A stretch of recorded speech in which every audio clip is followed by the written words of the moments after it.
With each new semester, there is so much to consider. New classes, assignments, paying for books, parking, maybe even taking an on-campus job. But do yourself a favor. Always think ahead with an eye toward financial aid. Sure, it requires some effort, but everyone should apply for financial aid. Financial aid is a wonderful opportunity for students in need of financial assistance to pursue their educational goals. So it's a great opportunity for everyone, and everyone should apply. Meet Patricia Billings. She's the financial aid director at South Seattle Community College. She will walk us through the process and cover every step.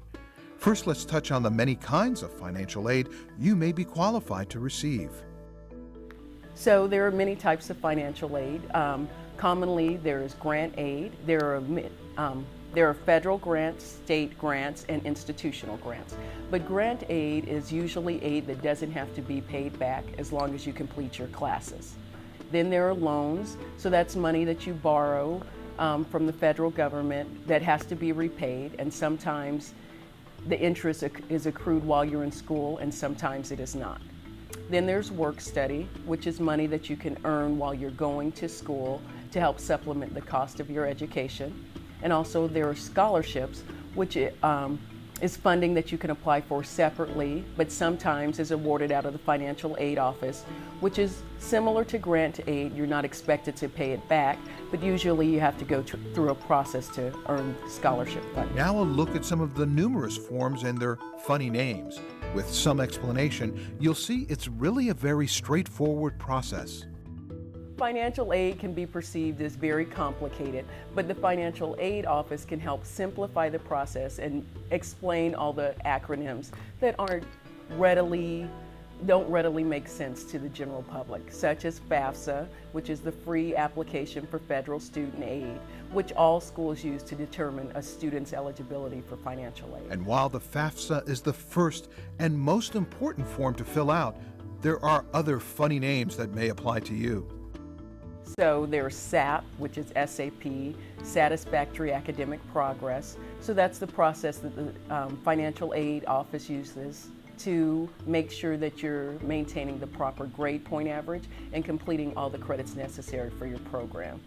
There is also the verification worksheet, which verifies the income information that a student and his or her parents provide to document their income information and their family size. And Patricia will tell you about another funny acronym that you will likely hear about. The expected family contribution.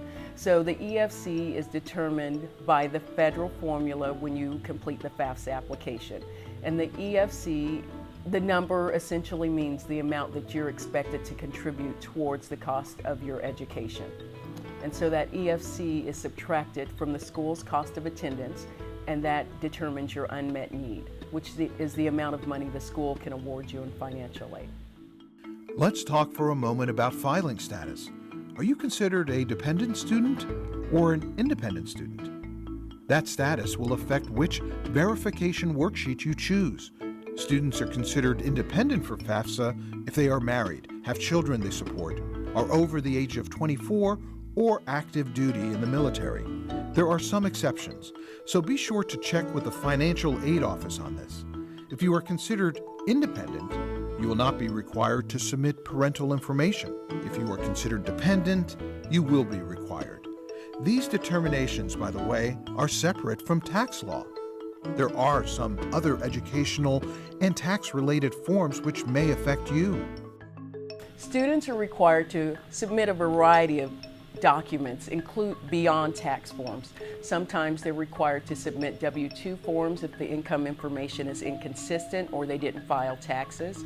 Usually students are required to submit a high school diploma to verify that they've completed all of their high school coursework.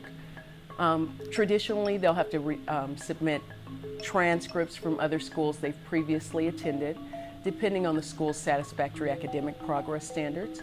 And also they may be required to submit citizenship documents in case the Department of Homeland Security couldn't verify their current status with the U.S. government. Declaring a program of study is also an important point in the process.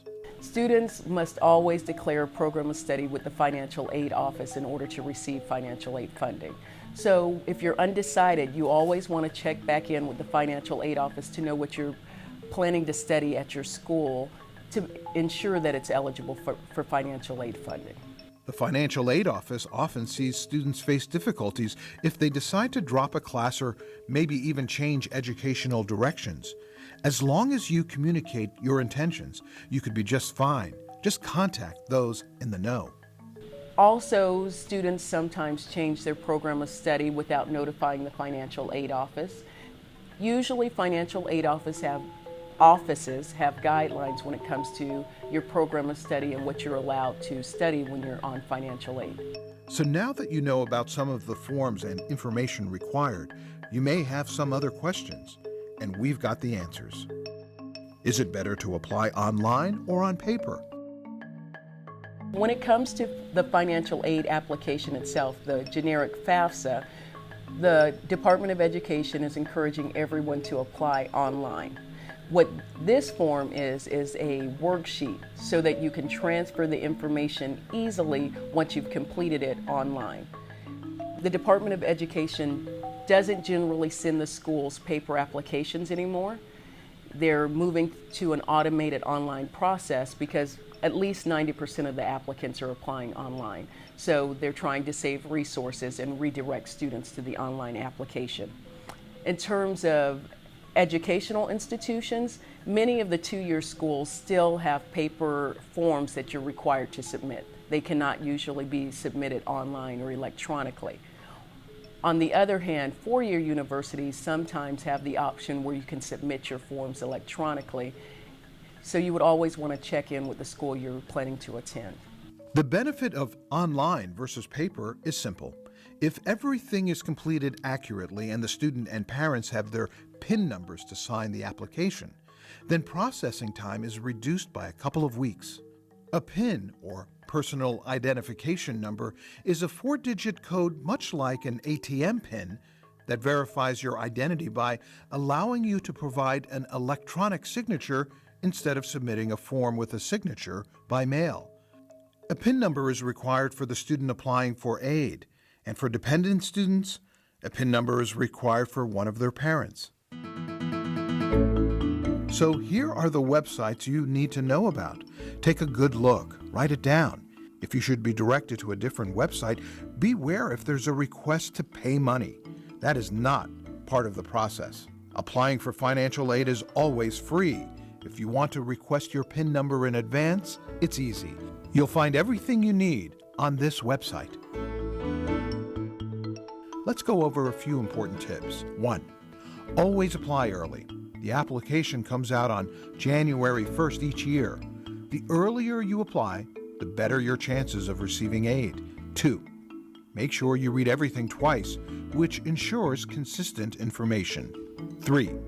If you receive a form from the financial aid office, respond as quickly as possible. 4. Only give copies of tax information. You keep the original, and save copies of all of the forms you use to complete your application. And 5. If your financial aid officer offers orientations, take advantage of the help. The final tip may be the most important. Take ownership of the process. So when a student applies for financial aid, students traditionally think if they just submit documents, then they're done with the process. You always want to follow through and check in with the financial aid office to make sure there's not clarifying questions that need to be addressed. If you have questions, to make sure they get answered. When you're applying for financial aid, this is an opportunity for a student to receive funding to attend school. Now let's address some of the concerns you or your family may have about the process.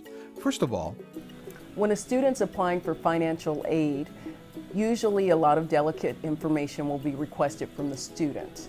The parents will also have to provide information if the student is considered dependent. Many times students and parents are fearful that this information will be shared with other government organizations. You can rest assured that information is not shared between the IRS, the Department of Homeland Security, or other organizations. The information is strictly used to determine if the student is eligible for federal and state financial aid. In terms of providing information to a parent on a student's file, the school is strictly prohibited from doing that. So if a student would like their parent to access their information, the student must give the school written permission to allow the parent to receive information on the student's file. When a student applies for financial aid, the information is never given to anyone other than the student unless the student provides written consent. That includes the student's parents, government organizations such as DSHS, or scholarship applications. Without the student's written permission, information will never be given to another person or organization without the student's written consent. And make sure the tax information you provide meets certain guidelines. Another common mistake that students sometimes make is the student and the parent claim the student on their tax return.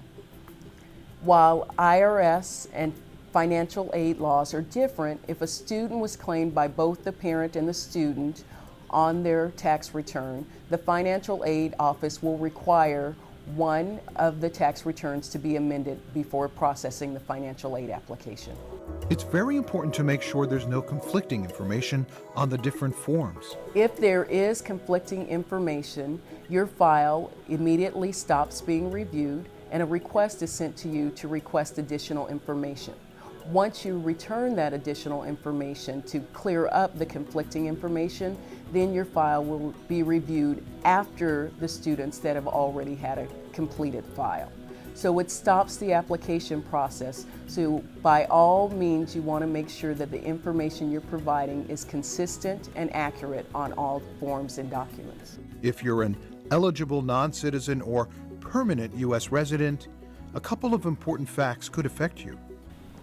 Some difficulties that students experience coming from another country is documenting their citizenship status, providing income information if they just immigrated, or providing transcripts from schools previously attended. If the student comes from a war-torn country or a country in conflict, and that can be verified, then the student would be waived from providing that documentation. You may also be wondering if a scholarship would impact your ability to qualify for additional financial aid. The answer is actually quite simple. Well, it will be counted in the student's full financial aid package. So a student's financial aid can never exceed the student's unmet need or cost of attendance. So if a student receives a full financial aid package and they have no remaining unmet need, then the student wouldn't be eligible to receive scholarship aid, unless it could replace loans or work study. What about a timeline? How long does the process take? Well, that can be weeks to months, but you can be part of that process. Students can usually check the status of their financial aid file online at the school they're applying to, or they can come into the financial aid office and inquire about the status of their financial aid file. As we close our discussion on financial aid, keep in mind, practice makes perfect. If this is your first time, you're likely to get a lot of practice. Applying for financial aid is a transferable skill. When a student applies for financial aid, the student should apply for financial aid each year he or she is hoping to receive aid. The student may begin the financial aid process in their freshman year, and the student would want to apply for financial aid the January of each year he or she is continuing on. So a student beginning in his or her freshman year would begin by applying for aid in January while they're in high school. Then during their freshman year, they would apply for their sophomore year in January. So each year the student is required to apply for financial aid. And you'll receive lots of practice because you'll traditionally apply for financial aid for 4 years if you're going towards a 4-year degree. So we've covered a lot of ground, and hopefully many of your questions have been answered. But if after working with some of the forms you have further questions, don't hesitate to contact the financial aid office. They are there to help you. Great, thanks a lot.